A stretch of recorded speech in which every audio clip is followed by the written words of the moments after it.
Welcome to Studio AMB. I'm here with Rival Sons. Why don't you introduce yourself? I'm Miley. I'm the drummer of Rival Sons. I have two names. My name's Dave Bestie. I play bass. Nice. So is it the first time that you perform in Sweden? Definitely not. We've played here since 2011, probably 15 times. So we played Sweden a lot, probably more than most California bands. Is it fun, or how do you like it? Oh, we love Yeah, Sweden. we love it here. It's usually the highlight of our tour. That's really nice. Truthfully. Yeah, we're not just blowing smoke up your rear ends, but we love Sweden. It's a big market for us. We've played Gothenburg and Stockholm a lot. Linköping, Malmo a bunch. The north of Sweden, we did a festival. So we played here a bunch. And like all the people we deal with here are great. The fans are great. I think Swedish people really have a diverse, eclectic taste in music. So they can love us just as much as they're going to love Meshuggah, you know? And so... Yeah. But how did you spread your music from US to here? To Sweden? Well, we signed we signed with a label from the UK, which got us all over the map in Europe, which really helped a California band. So signing with the European label helped us a lot. So what would your advice be for young musicians to spread over Europe like you did? Sign with a label from Europe. No, I think for us, the only thing I can do is speak for somebody from California who came over to another continent, and that was to sign with a label here. As far as advice for kids here wanting to aspire in the music business, I mean, it's really the business is so volatile right now that there is no definitive answer to your question. Mm-hmm. We could speculate multiple answers. I think getting a grasp on the business, getting a good manager, learning how to maximize your spins on Spotify, making relationships with streaming services like Spotify and Apple Music and Tidal, all these things. I think you're in an advantage here, too, because you actually... It seems to me that the culture is more, forgiving of art, you know, more than in the States. So I think that's a good sort of springboard for new people. You could flip that statement. How so? Because I'm saying there's like more crap coming from America and a lower bar for what's good and what's popular and what's number one on the Billboard charts.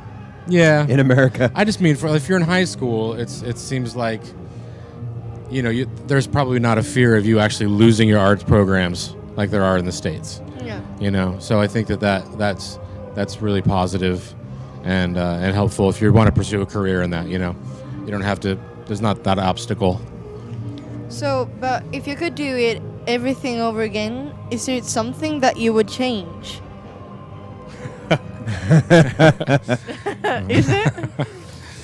I always joke. I have kids now. Yeah. And they're like, "Oh yeah, your son Jacob, he's going to be a drummer. He's going to be such a good drummer, right?" And I'm like, "No, I want him to go to medical school or go to law school or something."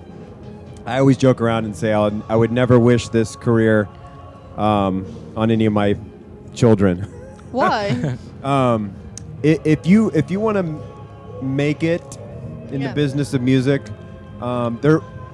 first of all, that's a really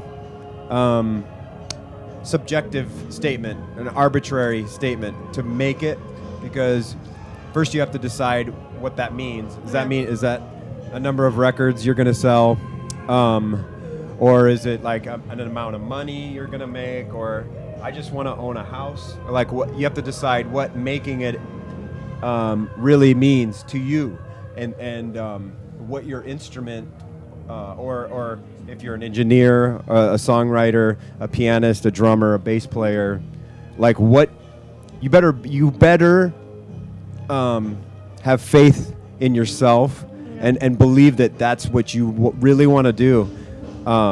It's a really tough business because us musicians and we're artists, and artists feel pain a little bit more than normal people.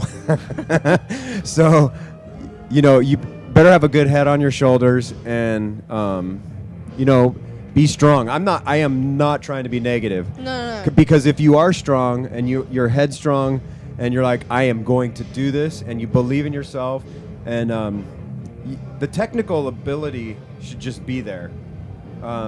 You should practice your instrument every day with a metronome, listen to as many, all that music stuff. Like, that's a given. You have to be good. Yeah. Or decent. You can play. There's a lot of bands where you don't have to be super great, but and make way. There's. I think the better you are in an instrument, the less money you're going to make. So you got to find that middle ground. Because all the best musicians in the world are playing like these jazz clubs, and making 70 euros, and probably very true. And 2 drinks. And so, I got a degree in music from university. And I only did it so I would have 24-hour access to practice, and I did not plan on graduating. I wanted to. My plan was to practice, have 24-hour. Because as a drummer, you can't practice drums in an apartment. No. So, and I wanted to sign a record deal and go on tour and quit college, but I ended up. I never got a record deal, and I finished college, so I graduated, but. But here you are. Yeah. But the one thing, if I had to do it over again, would be to learn the business, and engulf myself in business, studying economics, just basic economics on supply and demand, price, how price affects the market, like thinking like a businessman, like an entrepreneur. I think was something I never did, and it wasn't until joining the Rival Sons and I had signed various record deals before Rival Sons and failed miserably. But sometimes failing is one of the best ways to learn. But here I am, kicking ass. Yeah. And you got to learn how to brush your knees off when you fall. So. I disagree with everything he just said. I'm just kidding. No, there's some good advice there. Do you have any goals right now with your music, or do you have anything that you want to achieve? Always. I mean, I think we're always trying to grow as a band, as artists, as our career. You're always trying to look forward and ahead. You should do that with anything you're doing. But I don't think there's ever like you were saying either. It is important early on to have a goal. What do you want? But at some point, you're kind of like it almost like there is no end. Because you're always trying to achieve more and more and more. Yeah. And it's that. Sort of the unachievable, I think, is a good motivator, because you're always wanting to you want more and more and more, But I think the most important thing is to try, and Miley's very good at this, which is to always constantly work on your craft and your art, because if you let that go, everything else will go with it. Yeah. So it's important to always continue on, and Michael always does. He's probably better at it than I am. If I was to take my own advice I just gave, I would stop practicing. I would love it if you stopped practicing. Yeah. But learning the business is key, especially now. The climate has changed in the music industry. Yeah. Streaming is going to be the new CD sales. Meaning CD sales were the new vinyl. CDs took over vinyl. Vinyl took over 8-tracks.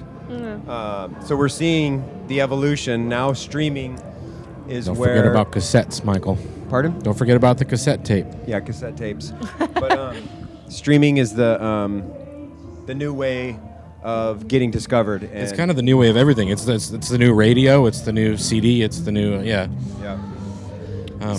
It's good and bad about that. But a lot of managers in the business are consolidating resources. And there'll be a group of 2, 3, 4, 5, 10, 15 managers getting together and pulling their resources. And as a band, a lot of management firms are are sort of taking the place of a record label, and so getting a good manager who can steer your ship and make you money, it's key. Because the art, a lot of people want to get into music just for the art. I don't care if I make money.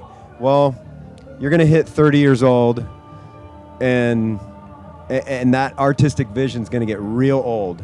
Yeah. And it's not like, for me, I know every time Rival Sons goes in the studio, we will make a great record. Yeah. So the art, I'm not worried about the art anymore.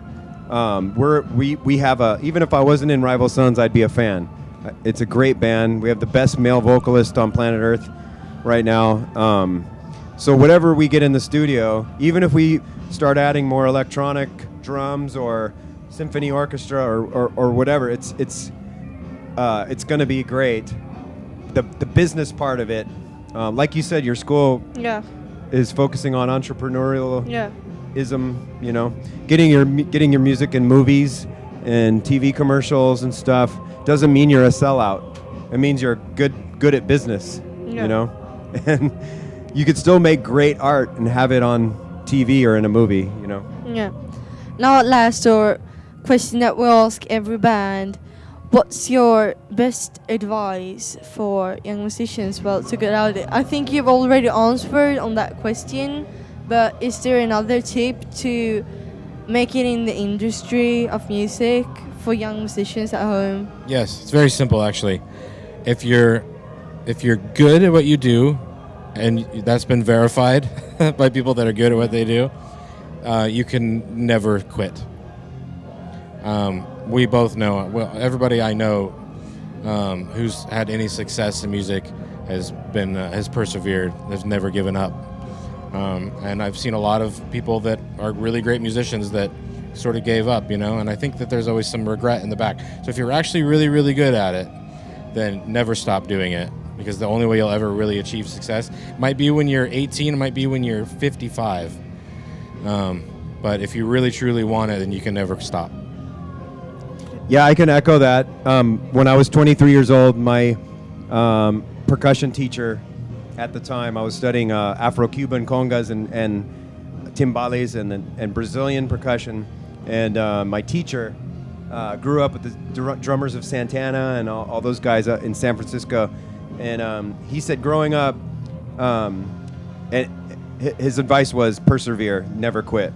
But he said because I was growing up with all these super badass drummers, and he's like, I was like maybe the worst one out of all my group of friends.